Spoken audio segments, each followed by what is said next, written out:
કેમ છો વિદ્યાર્થી મિત્રો? મજામાં? ચાલો આજે આપણે સામાજિક વિજ્ઞાનના 7મા એકમની વાત કરવાની છે. એકમનું નામ છે ગુપ્ત યુગ અને અન્ય શાસકો. ચાલો તો અહીં તમે સ્ક્રીનમાં જોવો છો કે ગુપ્ત વંશનો સ્થાપક રાજા શ્રી ગુપ્ત હતો. એના પછી એનો પુત્ર ઘટોત્કચ, પછી ચંદ્રગુપ્ત પ્રથમ કે જે ઈસવીસન 319માં ગાદી પર આવ્યો હતો. પછી એનો પુત્ર સમુદ્રગુપ્ત એ ગાદી પર આવ્યો હતો. અને ત્યાર પછી ચંદ્રગુપ્ત બીજો, જેને વિક્રમાદિત્ય તરીકે પણ કહેવાયો હતો. ત્યારબાદ કુમારગુપ્ત પહેલો અને છેલ્લે સ્કંદગુપ્ત કે જે ઈસવીસન 550માં આવ્યો હતો, એનું અવસાન થયું હતું. સ્કંદગુપ્ત એ બધા છેલ્લે નિર્બળ રાજા તરીકે સાબિત થયા હતા અને ત્યાર પછી ગુપ્ત યુગનો અંત આવ્યો હતો. હવે જોઈએ આપણે કે ઈસુની 3જી સદીમાં મગધમાં પ્રભાવશાળી ગુપ્ત વંશની સત્તા સ્થપાઈ. હવે ગુપ્ત વંશે ભારતમાં રાજકીય એકતા, શાંતિ અને સુરક્ષા સ્થાપી. તેનાથી અપૂર્વ સમૃદ્ધિ આવી. હવે જુઓ, કોઈ પણ રાષ્ટ્રમાં એકતા, શાંતિ અને સુરક્ષા હોય તો જ તે દેશ સમૃદ્ધ બની શકે. એવું જ કંઈક આ ગુપ્ત વંશના શાસન દરમિયાન પણ થયું હતું. તેનાથી આ રાજ્યમાં અપૂર્વ સમૃદ્ધિ આવે. આથી ગુપ્ત યુગને ભારતનો સુવર્ણ યુગ પણ કહેવામાં આવે છે. હવે પરીક્ષામાં પૂછાય કે ગુપ્ત યુગને ભારતનો સુવર્ણ યુગ શા માટે કહેવામાં આવે છે? તો એનો પ્રશ્નનો ઉત્તર આવે કે ગુપ્ત વંશના શાસનકાળ દરમિયાન ભારતમાં રાજકીય એકતા, શાંતિ અને સુરક્ષા હતી. તેથી તે ભારત દેશને અપૂર્વ સમૃદ્ધિ મળી હતી, જેથી આ યુગને ભારતનો સુવર્ણ યુગ કહેવામાં આવે છે. સુવર્ણ યુગ એટલે દેશની સમગ્ર પ્રજાની સર્વોત્કૃષ્ટ પ્રગતિ, આબાદી. ગુપ્ત સમ્રાટોએ લોકોને શાંતિ અને સમૃદ્ધિ આપી.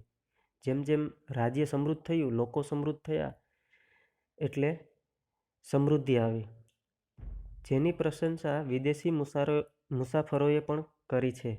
ગુપ્ત યુગનો સુવર્ણ યુગ ઘણે અંશે ગુપ્ત સમ્રાટોનું સર્જન હતું. તો ચંદ્રગુપ્ત પ્રથમ પહેલો. હવે મગધ સામ્રાજ્યમાં શ્રી ગુપ્ત વંશનો સ્થાપક હતો. આપણે હમણાં સ્ક્રીન ઉપર જોયું ને એ રીતે. હવે એના પુત્રનું નામ ઘટોત્કચ હતું અને ઘટોત્કચ ગુપ્તના અનુગામી રાજા તરીકે ચંદ્રગુપ્ત પ્રથમ પાટલીપુત્રની ગાદીએ આવ્યો. તેણે શક્તિશાળી લીચ્છવી જાતિની કન્યા કુમારદેવી સાથે લગ્ન કર્યા. હવે જુઓ, લીચ્છવી જાતિ હતી એ ખૂબ જ શક્તિશાળી હતી. તો એ લીચ્છવી જાતિની કન્યા કુમારદેવી સાથે ચંદ્રગુપ્ત પ્રથમે લગ્ન કર્યા. હવે મગધનો રાજ્ય વિસ્તાર લીચ્છવી જાતિની સહાયથી એણે વિસ્તાર વધાર્યો હતો. હવે મગધ રાજ્યને પાછે પ્રયાગરાજ કે જે અલ્હાબાદ, સાકેત એટલે કે અયોધ્યા, એ બધું જ જીતી લઈ આ રાજ્યનો એણે વિસ્તાર કર્યો હતો. ત્યારબાદ તેને મહારાજને બદલે મહારાજાધિરાજ જેવું ગૌરવપ્રદ બિરુદ ધારણ કર્યું. હવે પોતાની જે પ્રતિષ્ઠા જેણે પ્રાપ્ત કરી હતી એની પ્રતીતિ કરાવવા એણે સોનાના સિક્કા બહાર પાડ્યા હતા. અને જ્યારે એનો રાજ્યાભિષેક થયો ત્યારે એણે ગુપ્ત સંવંત શરૂ કરાવ્યો. જેમ અત્યારે આપણે વિક્રમ સંવંતનો ઉપયોગ કરીએ છીએ તેવી રીતે એ સમયે ગુપ્ત સંવંત એણે શરૂ કરાવ્યો હતો. અને એ ગુપ્ત સંવંતનો સ્વીકાર સૌરાષ્ટ્રના વલ્લભી રાજ્યના જે શાસકો હતા એણે પણ કર્યો હતો. હવે આ જે ગુપ્ત સંવંત છે એના આરંભના કારણે હિન્દના ઇતિહાસમાં કાળગણના અને કાળક્રમ અનુસાર ઐતિહાસિક બનાવોની ગોઠવણી શક્ય બની હતી. એના પછી આવે સમ્રાટ સમુદ્રગુપ્ત. હવે ચંદ્રગુપ્ત પ્રથમ પછી તેનો પ્રતાપી પુત્ર સમુદ્રગુપ્ત ગાદી પર આવ્યો. સમુદ્રગુપ્તના સમયની માહિતી પ્રયાગરાજ કે જે અત્યારે અલ્હાબાદ કહેવાય છે, ત્યાં એક સ્તંભ લેખ છે અને એના જે સિક્કાઓ એણે બહાર પાડ્યા હતા એમાંથી મળે છે. અને એના રાજકવિ જે હતા એનું નામ હરિસેન હતું. એણે બધી રચનાઓ કરી હતી. સમ્રાટ સમુદ્રગુપ્તના જે મહાન વિજયો હતા અને સાંસ્કૃતિક સિદ્ધિઓ એ આ રાજકવિએ એની રચનાઓમાં વર્ણવી છે. એણે ખૂબ જ ઓછા સમયમાં ઉત્તર ભારત અને એથી આગળ અફઘાનિસ્તાનના કુષાણ શાસનતંત્ર સુધી વિજયો મેળવ્યા હતા. દક્ષિણ ભારતમાં લગભગ 12 જેટલા રાજાઓને એણે હરાવ્યા. પછી આ રાજાઓને હરાવી એ રાજ્યોને ખાલસા ન કર્યા અને ખંડિયા રાજાઓ તરીકે ડાપણપૂર્વક એને પાછા રાજા બનાવ્યા, એટલે પુનઃસ્થાપિત કર્યા. પણ કોની? સમ્રાટ સમુદ્રગુપ્તની નીચે. હવે રાજ્યનો જે વહીવટ ચલાવવા માટે એણે રાજ્યપાલો અને અધિકારીઓની નિમણૂક કરવામાં આવતી. હવે જુઓ, સમુદ્રગુપ્ત એ મહાન વિજેતા, મહાન રાજા તો હતો, સાથે સંસ્કારી સમ્રાટ પણ હતો. એણે સાહિત્યની સિદ્ધિઓ તથા ચારિત્ર્ય પણ નોંધપાત્ર હતા. એણે અનેક કાવ્યની રચનાઓ પણ કરી હતી અને કવિરાજનું બિરુદ પણ મેળવ્યું હતું. પરંતુ કમનસીબે આજે એનું એક પણ કાવ્ય આપણને જોવા મળતું નથી. એક સિક્કામાં, એટલે કે સોનાના સિક્કા બહાર પાડ્યા હતા, એક સિક્કામાં સમુદ્રગુપ્ત વીણા વગાડતો દર્શાવવામાં આવ્યો છે કે જે એનો સંગીત પ્રેમ દર્શાવે છે. તેના શાસનકાળ દરમિયાન અનેક મંદિરો, બૌદ્ધ વિહારો અને જૈન ઉપાશ્રયો બંધાયા હતા. તેણે અશ્વમેઘ યજ્ઞ કર્યો હતો. આ સંદર્ભે તેણે સિક્કા પડાવ્યા હતા. પછી એના દરબારમાં મોટા મોટા વિદ્વાનોને એણે એકત્રિત કરી અને સારું એવું ઉચ્ચ કોટીનું સાહિત્ય એણે સર્જન કરાવ્યું હતું. અને હંમેશા સમ્રાટ સમુદ્રગુપ્ત એ જ્ઞાનીઓ એની સાથે અને જ્ઞાનીઓની સોબત એટલે કે મિત્રતા રાખતા હતા. તેણે હંમેશા હિન્દુ ધર્મને ઉત્તેજન આપ્યું હતું. સામાજિક રીત રિવાજો સ્વીકાર્યા હતા. પ્રાચીન ભારતના ઇતિહાસમાં સમુદ્રગુપ્તનું સ્થાન વિશિષ્ટ અને નોંધપાત્ર છે.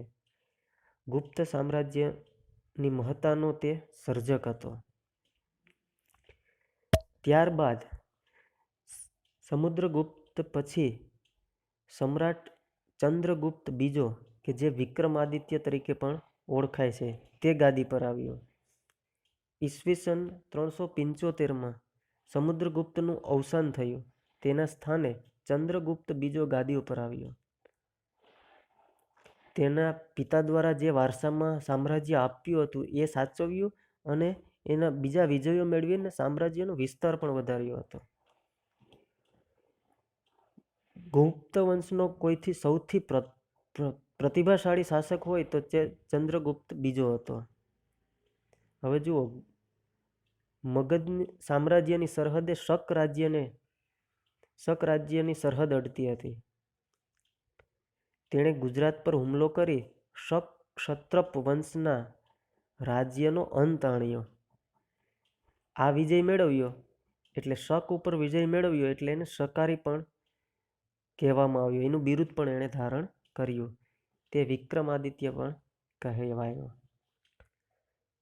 હવે જુઓ, 300 વર્ષથી પગદંડો જમાવીને બેઠેલા શક ક્ષત્રપોને હાંકી કાઢવા માટે શક્તિશાળી રાજ્યો સાથે લગ્ન સંબંધો બાંધી તેમની મદદથી પોતાનું સૈન્ય બળ વધાર્યું.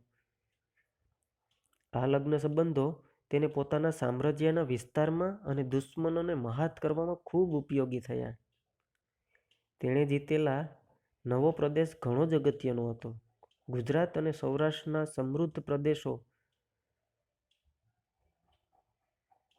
ભૃગુ કચ્છ કે જે ભરૂચ કહેવાય છે અને સ્તંભતીર્થ જે ખંભાતના ધીકતા બંદરો ગુપ્ત સામ્રાજ્યને મળ્યા.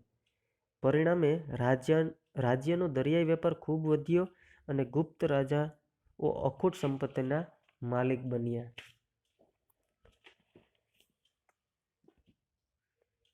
ચંદ્રગુપ્ત દ્વિતીય એટલે કે બીજાના સમયમાં એક ચીની યાત્રાળુ ફાહિયા નામે ગુપ્ત રાજ્યના વહીવટ અને ગુપ્ત સામ્રાજ્યની સમૃદ્ધિના વખાણ કર્યા છે. ચંદ્રગુપ્ત બીજો વૈષ્ણવ ધર્મી હોવા છતાં અન્ય ધર્મો પ્રત્યે ખૂબ આદરભાવ ધરાવતો હતો. તેનો સેનાપતિ આમ્રકારદેવ બૌદ્ધ ધર્મી હતો અને રાજ્યમંત્રી વર્ષેન શૈવ ધર્મી હતો. રાજધાની પાટલીપુત્રમાં પણ અનેક બૌદ્ધ મઠો આવેલા હતા. જુઓ, ચંદ્રગુપ્ત દ્વિતીય એ વૈષ્ણવ ધર્મી હોવા છતાં પણ બીજા ધર્મ પ્રત્યે પણ આદરભાવ એમનો હતો. એ એના સેનાપતિ આમ્રકારદેવ બૌદ્ધ ધર્મી અને રાજ્યમંત્રી વર્ષેન શૈવ ધર્મી પરથી આપણને ખ્યાલ આવી જાય છે.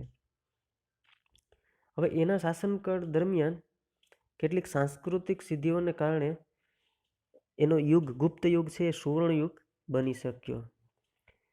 વિદ્વાનો અને કવિઓને એ હંમેશા આશ્રય આપતા હતા. એના રાજદરબારમાં સંસ્કૃત ભાષાના મહાન કવિ અને નાટ્ય લેખક કાલિદાસ હતા, જે રાજકવિ તરીકે શોભતા હતા. ધન્વંતરી તેના રાજવૈદ્ય હતા. એના દરબારમાં વૈજ્ઞાનિકો જેવા કે વરાહ મિહિર, વૈતાલ ભટ્ટ, અમરકોશના રચયિતા અમરસિંહ જેવા રત્નોથી એનો રાજદરબાર શોભતો હતો. તેના સમયમાં શિલ્પ સ્થાપત્ય અને ચિત્રકલાનો સુંદર વિકાસ થયો. અજંતાના ઘણા કલા મંડપો તેના સમયમાં તૈયાર થયા. તેણે રાજધાની પાટલીપુત્રમાં અનેક બૌદ્ધ મઠો બંધાવ્યા હતા. દિલ્હી પાસેનો મેહરોલી લોહ સ્તંભ તેના સમયમાં સ્થપાયો, જેને સદીઓ સુધી તાપ અને વરસાદમાં રહેવા છતાં કાટ લાગ્યો નથી. તેણે પાટલીપુત્ર ઉપરાંત ઉજ્જૈનને બીજી રાજધાની બનાવી. તેણે રાજ્યને જુદા જુદા વહીવટી એકમોમાં વહેંચી સુવ્યવસ્થિત વહીવટ ચલાવ્યો. લગભગ ઈસવીસન 414ના અરસામાં મહાન સમ્રાટ ચંદ્રગુપ્ત વિક્રમાદિત્યનું અવસાન થયું.